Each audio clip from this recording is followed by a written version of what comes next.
Kasi di ba si Trump ay medyo okay sa China eh. Ang alam ko, iniimbitahan pa ata yung Chinese president sa yung mga, Amerika eh, di ba? Pati nga yung North Korea, di ba? Eh, paano yung mga ginawa ni President Biden na katulad dito, may EDCA sites, tapos malay mo, kasi yan, ayaw niya yung mga ganyan eh. Kasi yung mga ganyan, nakakapaggastos lang sa ating ano yan eh. Sa ating defense portfolio kanya. Sipin-sipin yung, patitigilin ko yung away ng Hamas na yan at saka ng Israel. Kinakailangan tapusin na yan. Kasi kanya, ganito, ganyan. Ano? Pati Ukraine, Russia po, di ba? Kakausapin ko kanya si, anong pangalan ng presidente ng Ukraine? Si Volodymyr Zelensky, tsaka si Vladimir Putin. Zelensky, halika rito. Halika yung dalawa rito, kundi pag-uuntogin ko kayo. Wala na akong ano. Hindi na kami gagasta ng kahit na pinakamalaki kaming ekonomiya. Nahihirapan na rin kami. So yung mga patakaran niya dyan, pwede niyang ipilit yan. Ano? Yan ang titingnan nating mabuti kung yan ay magkakaroon ng negative or positive impact sa atin. Lalo na tayo, kasabi ko nga sa'yo, napakaliit na ng ekonomiya natin.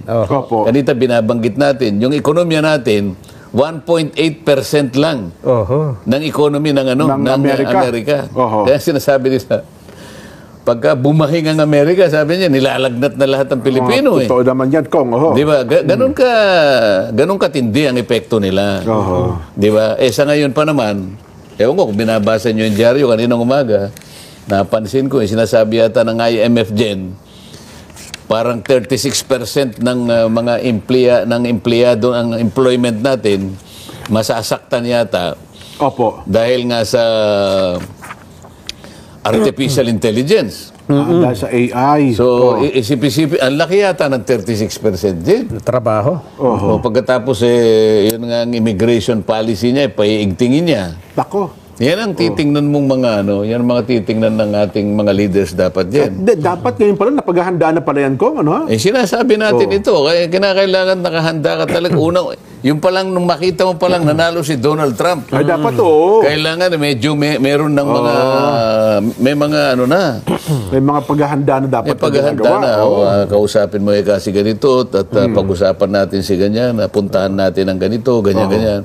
Para sa ganun, nakahanda tayo sa lahat ng magiging desisyon ng susunod na presidente ng Amerika. Si Trump pa naman, kaklose niya si Elon Musk. Kaya lahat ng mga bagong technology na papakinabangan ng gobyerno, ipapagamit. Kaya pala yung mga technology ni Elon Musk, talagang panay-panay ang kampanya kay Donald Trump dati. Kaya yung AI, sigurado magpa-flourish yan sa 2025 dahil may support ng government. Sipin mo yung kanyang ekonomiya dyan, $27.4 trillion. Dollars pa. Trillion. Ang import niya ay $3.17 trillion. Kaya malaki yung kanyang papel na ginagampanan sa sa daigdig. At siya ang export niya is $2 trillion. At siya ang pinakamalaking source ng foreign direct investment. At $400 billion.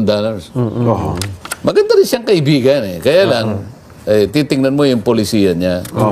Kung paano, halimbawa, ang titingnan mo na dyan, yung pang-militar. Kasi ayaw niya na talaga yung gumagasta.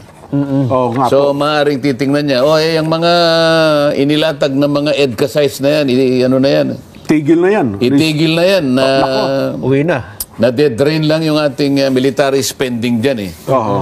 Marami tayong pera pero hindi sa ganyang paraan kung gustong gamitin yan. Makipagkaibigan na lang kayo para wala tayong kaaway. Di ba? Pero nagkaroon na tayo ng 4 na taong karanasan kay President Donald Trump, Kong, ang mga Pilipino. Well, mukhang iba lang noon kasi ang presidente noon na si Pangulong Duterte. Kasi alam mo yung mga pinuno ng bansa dyan. May kanya-kanyang din yan. Siyempre kung kaibigan mo, iba yung para kayong sa mga negosyante. Iba yung magkakaalyado, iba yung medyo... Yung circle of friends niya, iba-iba. Iba yung iba yung talagang kakilala mo. Halimbawa nagkaroon ka ng problema, magte-text lang sa iyo sa kanya. Pare, pwede mo ba akong pairamin ng dalawang barko mo muna, medyo na ano yung ganito. Mga ganyan. Boss, yung aking, hindi dumating yung aking langis eh. Pwede bang yung isang ano mo, ipahiram mo muna sa akin, babayaran kita next week.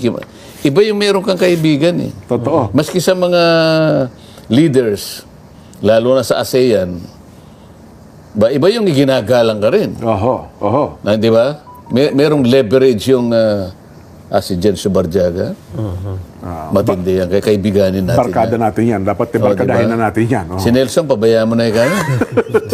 Hindi masyado. Wala tayong makukuha dyan kasi wala naman siyang ano eh. Wala sa interest sa atin. Walang ano yan. Hindi. Kung my friend Duterte, di ba? Parehas sila ng mga polisiya dati kong eh. Kaya nga, iba rin yung may tinitingala ka, tsaka may kaibigan ka. Malaking bagay din yan. Yung diplomacy kasi, Jen, nasaan ba ang pinanggagalingan dyan kundi yung tinitingala ka rin bilang isang leader ng isang bansa? Mukhang magkakaganon nga, no? Kasi, aywan ko lamang, kasi ang Amerika ko, alam nyo naman, kahit paano, meron din kamay sa politika ng Pilipinas yan, di ba? Mag-iiba ba ang trust nila sa kasalukuyan o baka naman alam niyo naman tayo, ang mga Pilipino ko little brother di ba? Little brother ng mga Amerikano. Ayoko yung taguring little brother. Ang ganun ba? Parang akala ko meron bang malaki, may maliit ba dyan? Hindi ko nga. Sa harap ng komunidad ng mga bansa, pare-pareho tayo. Hindi little brother, we are brothers. Wala na yung ganun ba? Sabi mo little brown brother, sabi pa eh. Sa iba kasi, iba yung pagturing sa pagka parang bunsuan turing kong Alagain. Special yun eh. Lagi umiiyak. Diba? Alagaan mo yung mga Pilipino, yung mga bunsong kapatid natin. Nagtatantrums yung kapatid mo. Hindi, ayoko yung ganong, ayoko yung ganong mga, taguri. Mga taguri. Gusto ko yung pare-pareho ang tingin. Nagkakaiba tayo, pero pagdating sa pagtingin at sa pagre-respeto, yung respeto parehas. Isang bansa eh. Baka naman depende din sa leader, Kong. Tinitingnan din siyempre leader ng bansa mo. Nakakatulong yung leader ng bansa dyan. Bakit naman hindi? Sabi ko nga sa'yo, sa ASEAN, so siyempre mas malapit tayo sa ASEAN, medyo may naipakikiusap ka. Kaysa doon sa masyadong malayo yung ano. Halimbawa, kung si Nelson ang presidente ng Pilipinas, natural lamang na mapalapit siya sa mga leader ng ASEAN. Dahil sa puro summit dito, magkakalyado di ba? Nagkakausap. Samantalang minsan mo lang nakita yung presidente ng Burundi. Naku po, ang layo. Di pa yung magkaintindihan na salita. Mag-iba pa uwi ka. Mag-aalangan ka. Pero yung magkakalapit kayo, yung... Yan ang gusto ko yung kinakailangan yung mga leaders natin, Jen. Lalong-lalo na bagong taon yan. Kailangan nakahanda kayong humarap sa lahat ng pagsubok na harapin ng bansa mo. Pero dapat pala, nung pagpanalo pa lamang ni Trump, gumawa na kaagad ng hakbang ang mga opisyalis ng ating bansa, Kong. Kasi alam naman nila di ba? Kaya naman nilang usisain yung mga naging policy niya. Kung yung kaya magbabago o hindi. Pwede ka naman, ang dami mo namang mga magagamit na, ginagawa ng ambassador mo sa Amerika, kung hindi siya gumalaw, pakitanong mo nga yung ganito. Pakitanong mo nga yung nangyari sa ganyan. Para ngayon, meron ka ngayong nakikitang mga kaparaanan, na-anticipate mo yung magiging forma, yung final form ng kanyang policy na magkakaroon ng impact, negative man o positive, sa iyong bansa. Lalo pa nga ako, mayroon tayong 4 na taong karanasan kay Trump. Kumbaga, alam na natin ang kanyang estilo. Basa mo na. Diba? Medyo basa na natin. Meron na mga history. Di ba nagkaroon ng APEC dito? Yan, pumunta pa si President Trump sa Pilipinas. Nakamayan ko pa yun sapagkat nandun ako nung dito sa... Takin nyo nga pala, no? Papaselfie sana ako. Ang bilis niya Ay, nako. Anyway, saglit lamang po. Magbabalik pa po